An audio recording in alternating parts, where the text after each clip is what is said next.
ভোর 5টার সময় আসলাম, মানে বিজেপি ভাইরা এখানে ডিউটি আছে, আমরাও থাকি রাতের ডিউটি, ঠিক আছে।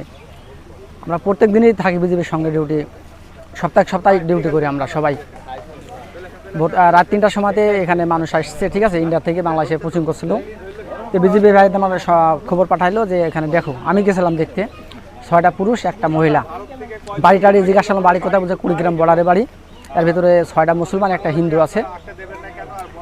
তো এরা 10 জন আসছিল, 3 জন কমনি চলে গেছে, বলতে পারছে না।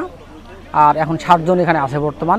তো বেলা 8টার সময়তে এদের বাংলাদেশের অত্যন্ত পাবলিকের চাপের জন্য ওরা চলে গেছে, উঠাইনি চলে গেছে, বাংলাদেশ পাবলিক বা বিজেপির জন্য উঠাইনি চলে গেছে। এদের বেলা 8টার সময় চলে গেছে, বিজেপিতে উঠাইনি চলে গেছে।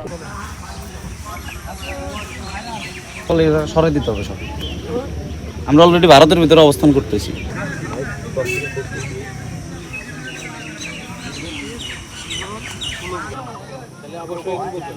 লোডশেডিং কিংবা ঘরের বাইরের তীব্র গরমে ওয়ালটন রিচার্জেবল ফ্যান থাকলে থাকবে শুধু বাতাস আর বাতাস।